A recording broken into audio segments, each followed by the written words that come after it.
Buena kan lo le ta weekly market clear ho na chuan forex big ka trade thina in sheve nga dxy ka focus han chu ka main pair ani wa ani kan soijin to chuan for example nifty te trade in noma stock indian stock in trade te nom chuan lo soi ve ula comment lama analysis te ka lo tinga enge khang ho kan ti thaya ma se tu na chuan forex trader kan ni forex a kain concentrate anga chuan i du dan dang te lo nei chuan kami kha chu kan in siam re ma se tu na bi chuan forex kan soi don wangin dxy a bok kan let liao chuan dxy kan hmuang hian nimin pia ka video siam lo en te kha chuan headline price le khi kan la bearish zia ka soya chuan daily a khat internet lo share tai la candle ringot poi khat ni thum linga ninga chi kan hmanga hemi push down an ni hemi chhona ni chuan ni som chung kan hmanga chumi om je chu hei hi kan impulse move ani hei hi retracement mo chuan enge kan base sei thegan ti chuan impulse retracement le another impulse kan base sei thea chuan chumi kan base sei don chuan kan higher time frame daily hi ani meng chu chuta chuan areas of value straight na tu kan zong ta ni chuan enge kan phu wa ti chuan 50% a hian kan masa le to zo en chu reaction kan hua hei hian ma se market ala send down zo lo chuan kan masa nfp zong zong nen nfp a negative a chumi om je chu dollar a week a kan hmuang hian englawa kan zone atang reaction kan hmu ta che chumi chon entry nal tak te pawm in pe a 1 hour a chumi te pawh chu kan soyanga ka video lo en te kha chuan in se thiam anga in tinge dollar khami kan la bearish na hadu chuan ka hemi entry te kan soyanga dollar a hian entry nal deina oma chumi pe chumi hmang chuan in tinge pair tanga trade ti la khang ti kha kan soi bok do ni i englo hmang hian ai kan hmung hian higher high siama pullback a higher high siam le a chuan kan hmu le dur chu pullback a higher high siam le ni chumi chu atilo ma se kan higher low on break a market structure shift higher time frame a 1 day a kan zona ani chu lower time frame in a ron siama chuan order block kan nei a order block a lower time frame a kan entry ngal top thei mo chuan push thatak kan nei a friday a tian market a in close a nge kar le kan be sei thei kan don chuan tai lo zong zong hi chu la target thei don sa chuan enge kan be sei thei kan in chuan monday a chuan kan bearish scenario kan continue ka ringa monday in open dan tur khadu ka soilok thei ni lawa monday hanin open se asia range so a monday a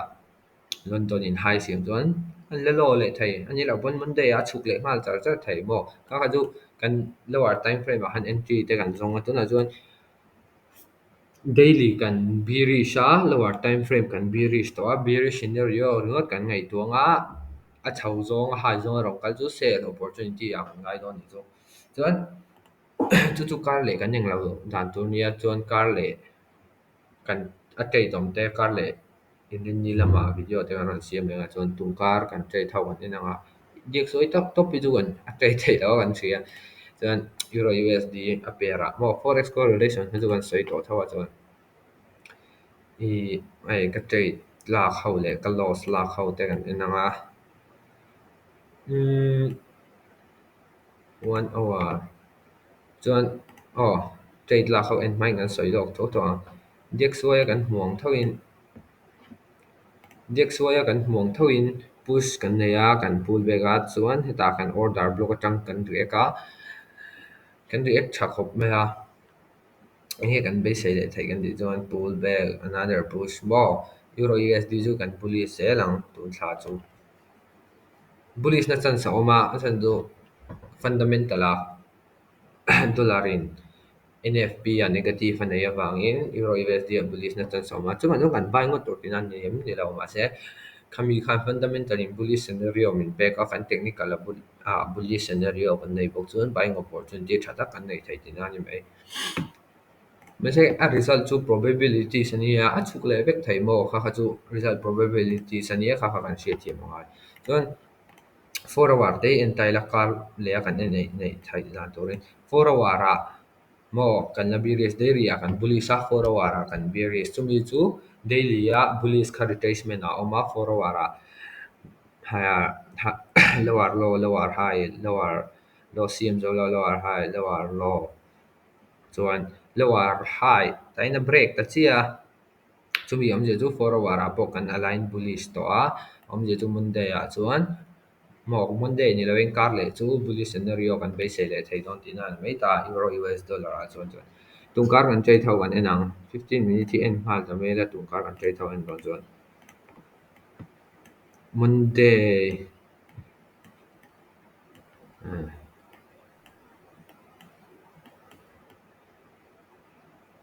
monday a trade hi kan en chuan ta hian liquidity tam tak ala resting kan hmu thei nga liquidity video kha lo siam line ti khami kha zain vela alo boi pui ka tum nga tuna chuan market thlir hau nei a hian ani focus phot tanga liquidity kha karon soi fi don tani monday a hian heta hian higher low higher high kan nei ta chuan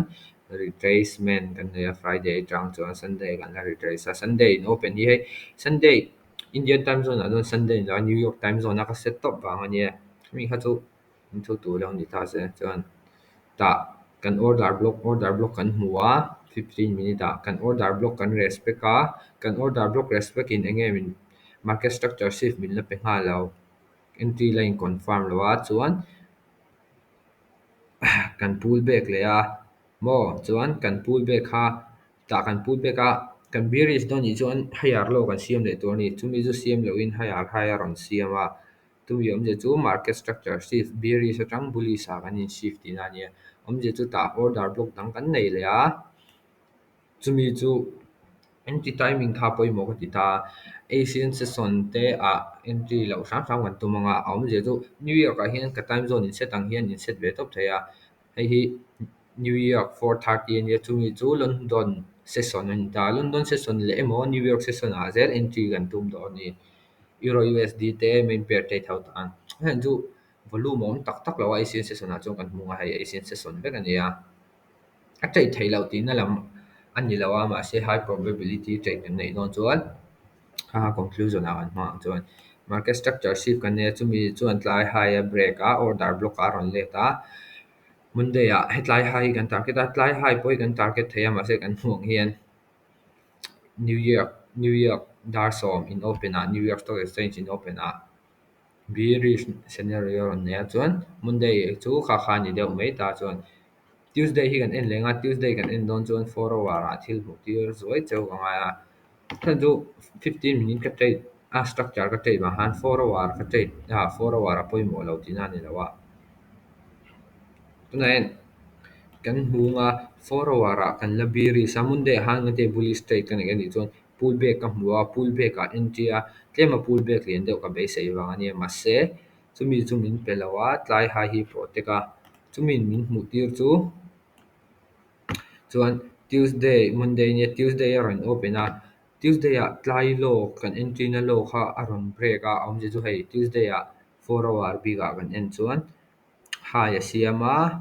market structure si fa rawn siama awm je chu kan bearish mo tuesday a chung kan bearish 4 hour a enge kan hmu du kan ti chuan 4 hour a hei order block kan nei le a hemi bullish candle before bearish candle kha chuan kan order block a rawn touch ta chi a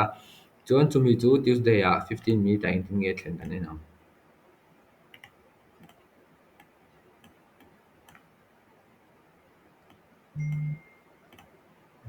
hei kan order block zone kha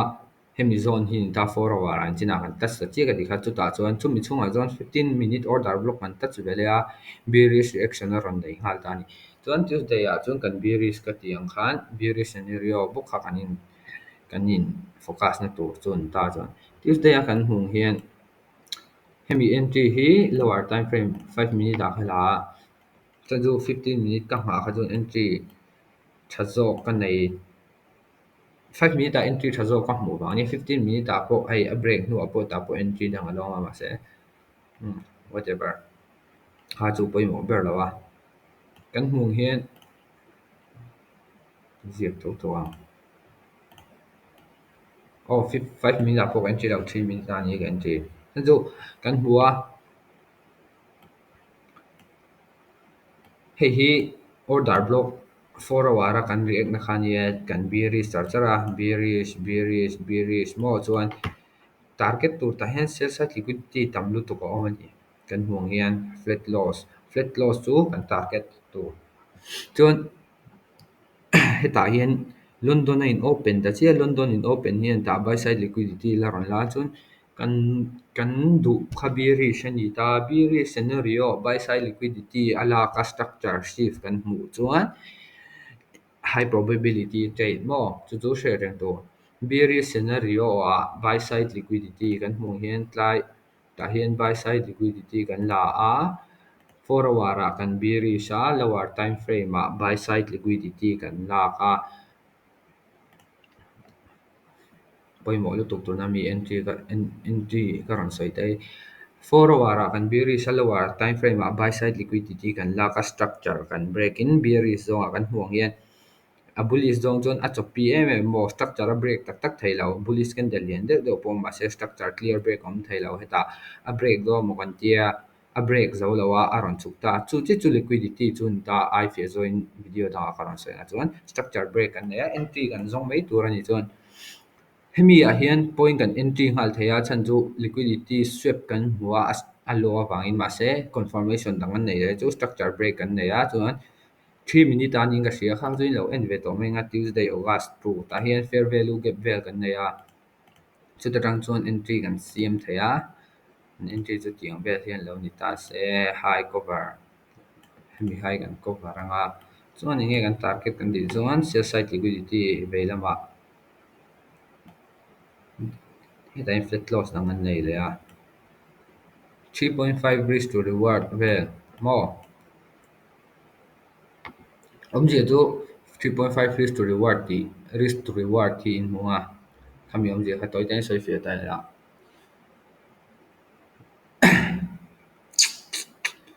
3.5 risk to reward omji chu kan stop loss a hit chuan for example cheng khat lo risk tai la kan take profit a hit chuan cheng thum mo usually in 1 lot to 5 floating ka trade a profit kha chu khami kha chu a chhut thei lu tu ta nang ma nin lo chhut ve to mai nga cha next day a kan let leng hala why is net very slow man next day kan hmuang hian ka rules ka follow lo wangin ka stop loss a hita se poilo zerna zer kan ti kha kan hmuang hian daily a kan bullish ka ti ta chuan daily a kan bullish a 4 hour a kan la bearish ya kan main order for the 4 hour ha kan in concentrate na day trader kan ni awangin ala bearish ani mase daily a kan bullish a daily order block kan on thleng to sia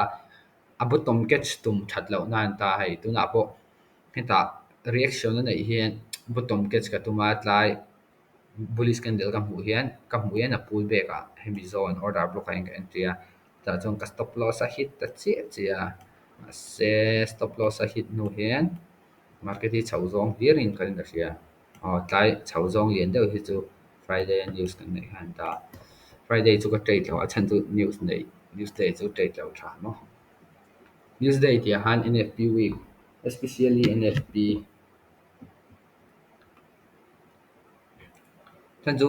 Newsday big reng reng mi soi le tai la nga de Newsday ai trade lo ma ti gen news awm chuan midang chuan Newsday mo big lian tak tak hei inte ka sayang account kha break or make ani a gambling type zo ma ni chu ka soi thiam dan chuan ei tuna te hian lo en tau la entry thal tuk nang awm mo alo kha 4 hour khan ni lo 15 minute a ron siam phuta 4 hour in a ron siam ve le enge chu chu ka soyam zian ti chuan 15 minute structure lo nga kila kan hmuang hian 15 minute structure lo nga kila higher time frame PD array a kan to thawa 15 minute a bearish ani chuan hetlai bi high ka hi kan la ta chiani helai high kan la khian nge kan nei kan ti chuan 15 minute order block kan nei mo order block hemi high kan lak to mi chuan hemi order block atang hian entry la order block lo stop loss setila enge kan target thei chu khi ta nia follower an enjoy anga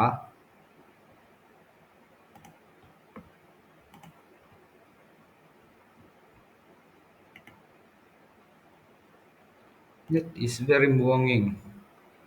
kan soi ang khan jina 15-minute market structure shift ka soi vel kha hei tlai lo a hian nia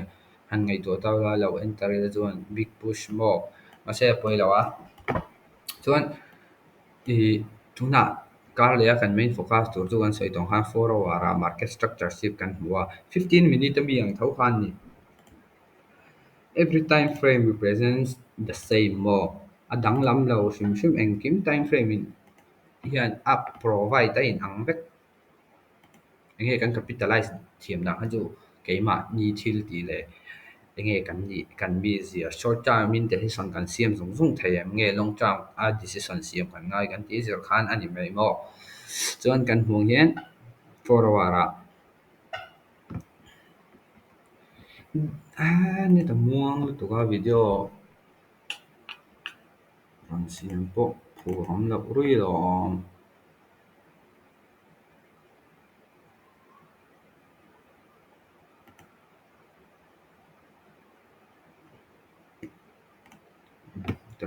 forward enge kan price flow chu alabiris break of structure pullback chuan lo kan siam le a ta a pullback zu ka chuan hai kan ron siam ta chen ni a last lower lo kan break a chumi om je chu 4 hour a we already have market structure shift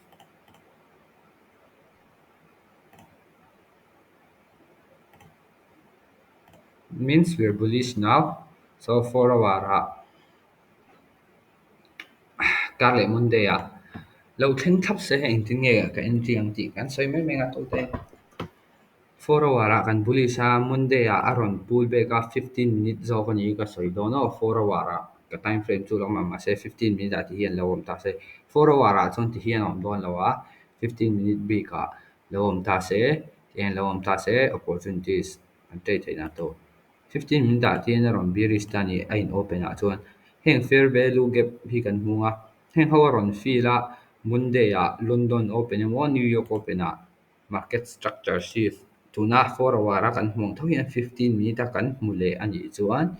kan entry theng mo khoilai 50% zone vel ai mani hemi stop heta hemi low cover hian stop loss chuan tlai high hi first target ani anga tlai swing high hi next target chu chu kar le plan chu ni deuh mai yan kan ne ta chak lo ha video te te mai in ama in quality te po thalo deuh mai the am lo sa chi mula chuan net la chak that chuan liquidity video chu ko rang siam chu ko tuma ma se tunang ne ti chuan ai kan hmuang khan video lak lo lo tang le chu chu zela a pui tha kha khan ni deuh mai analysis chu gold kan soi thuk thuang gold kha poimo